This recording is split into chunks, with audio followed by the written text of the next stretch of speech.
अरे दुल्हन आ गई, नई बहू आ गई। कार के दरवाजे पर रुकते ही शोर समझ गया। अजय की मां जल्दी आओ, किसी ने आवाज लगाई। बहू का स्वागत करो, अरे भाई गीत गाओ। अजय की मां राधा देवी ने बेटे बहू की अगवानी की। अजय जैसे ही आगे बढ़ने लगा कि घर का दरवाजा उसकी बहन रेखा ने रोक लिया। अरे भैया आज भी क्या ऐसे ही अंदर चले जाओगे? पहले मेरा नेक दो, एक चवन्नी से काम चल जाएगा। अजय ने छेड़ा और भाई बहन की नोक झोंक शुरू हो गई। सब औरतें भी रेखा की तरफदारी करती जा रही थीं। केतकी ने धीरे से नजर उठाकर ससुराल के मकान का जायजा लिया। पुराने तरीके का मकान था।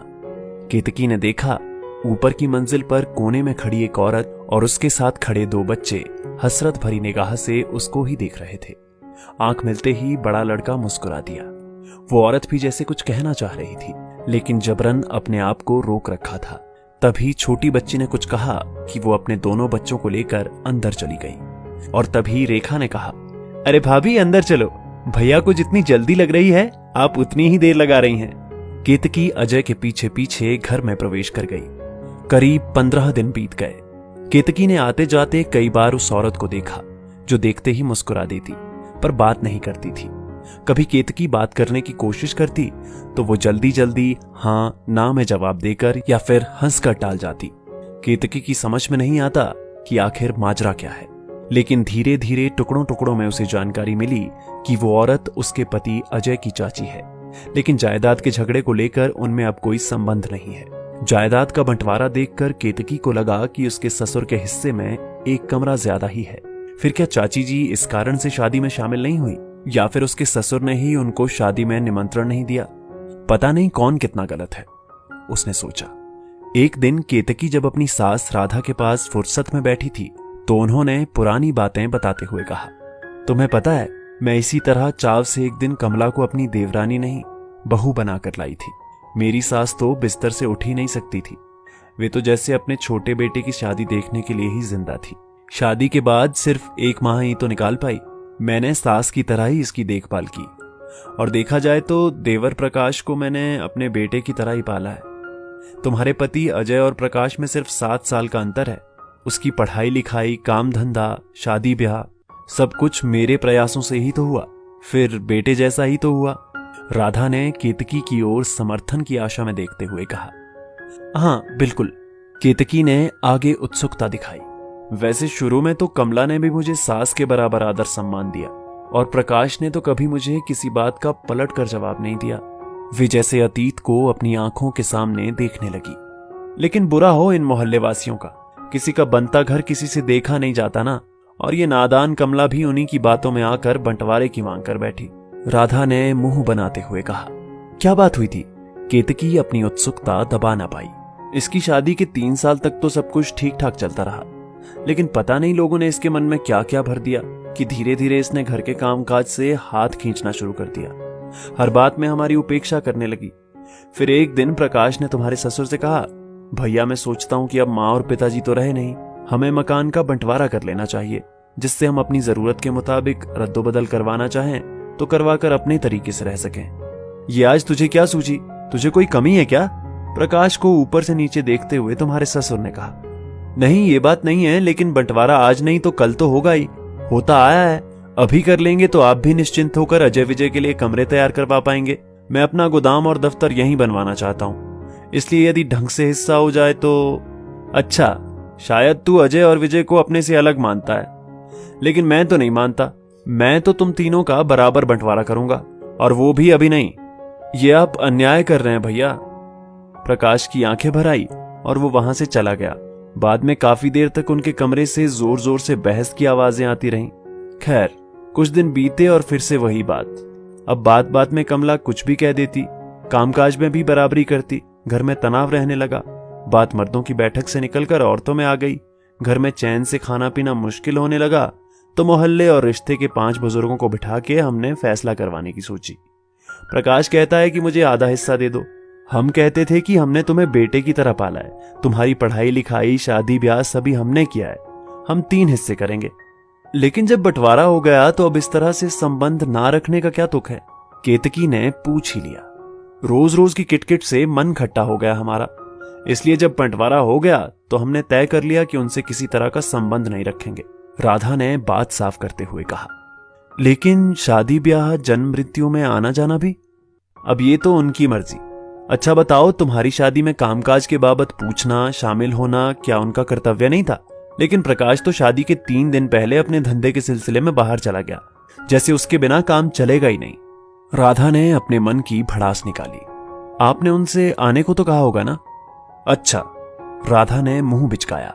जिसे मैं घर में लाई उसे न्योता देने जाऊंगी? कल विजय की शादी में तुमको न्योता दूंगी, तब तुम आओगी। केतकी को लगा अब पुरानी बातों पर आया गुस्सा कहीं उस पर ना निकले। वो धीरे से बोली, मैं चाय का इंतजाम करती हूं।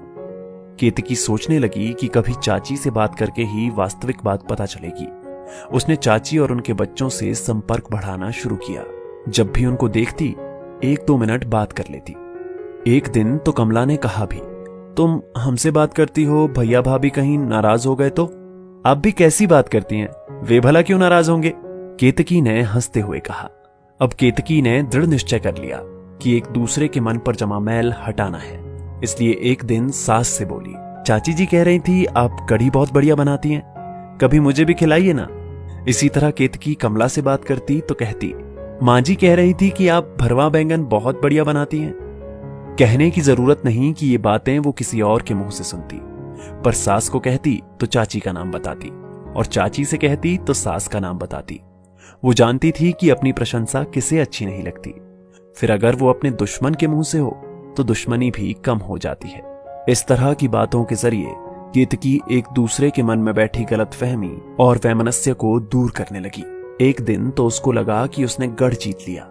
हुआ क्या कि केतकी के नाम की चिट्ठी पिंकी लेकर आई और गैलरी से उसने आवाज लगाई, भाभी जी। केतकी उस समय रसोई में थी, वहीं से बोली, क्या बात है? आपकी चिट्ठी। केतकी जैसे ही बाहर आने लगी, पिंकी गैलरी से चिट्ठी फेंक कर भाग गई। जब उसकी सास ने ये देखा तो बरबस पुकार बैठी, पिंकी अंदर तो आ। तब केतकी को आशा की किरण ही नजर आई। उसे विश्वास हो गया कि अब दिल्ली दूर नहीं है। तभी राधा को बेटी की बातचीत के सिलसिले में पति और बेटी के साथ 1 हफ्ते के लिए बनारस जाना था। केतकी को दिन चढ़े हुए थे, इसलिए उन्हें चिंता थी कि क्या करें। पहला बच्चा है, घर में कोई बुजुर्ग औरत होनी ही चाहिए। आखिरकार केतकी को सब तरह की हिदायतें देकर वो रवाना हो गई। 3-4 दिन आराम से निकले। एक दिन दोपहर के समय घर में अजय और विजय भी नहीं थे। ऐसे में केतकी परेशान सी कमला के पास आई। उसकी हैरान परेशान हालत को देखकर कमला को कुछ खटका हुआ। क्या बात है, ठीक तो हो?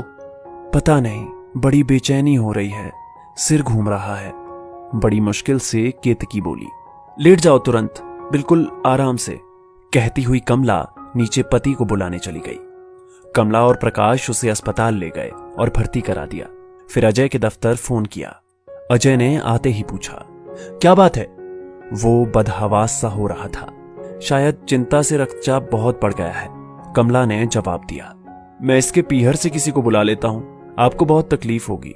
अजय ने कहा, ऐसा है बेटे, तकलीफ के दिन हैं तो तकलीफ तो होगी ही, घबराने की कोई बात नहीं, सब ठीक हो जाएगा। प्रकाश ने अजय के कंधे पर हाथ रखकर कहा, बाकी जैसा तुम उचित समझो।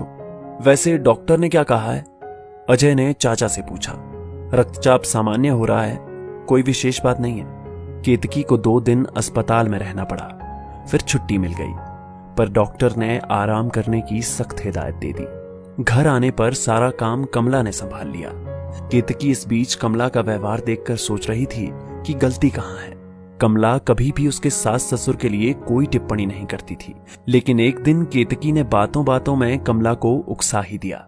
उन्होंने बताया, मैंने बंटवारा कराया, ये सब कहते हैं, लेकिन क्या गलत कराया? माना वे उम्र में मेरे सास ससुर के बराबर हैं, इनको पढ़ाया लिखाया भी, लेकिन सास ससुर तो नहीं है ना।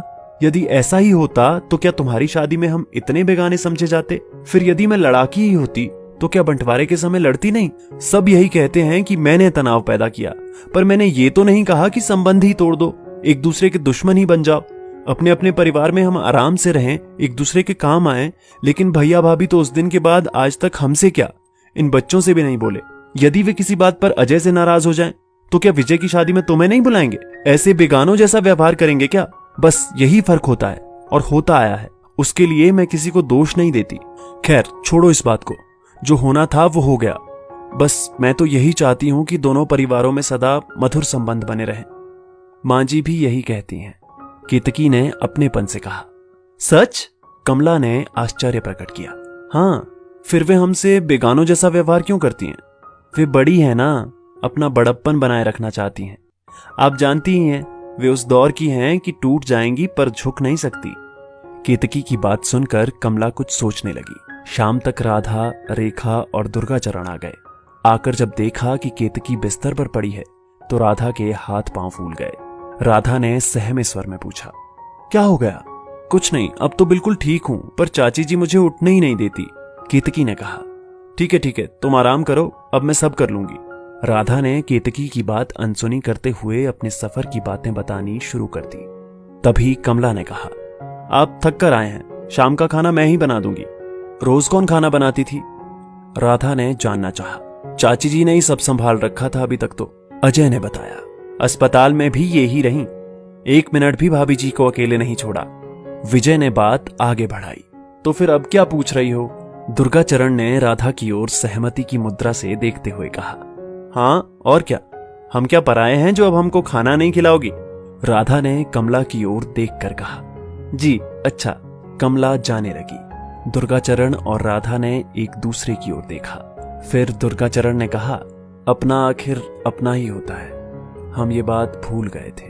तभी कमला कुछ पूछने आई तो राधा ने कहा, हमें माफ करना बहू। छी भाभी जी, आप बड़ी हैं, कैसी बातें करती हैं? ये सही कह रही है, बहू कभी कभी बड़े भी गलती करते हैं। दुर्गाचरण बोले तो केतकी के होंठों पर मुस्कान खिल उठी।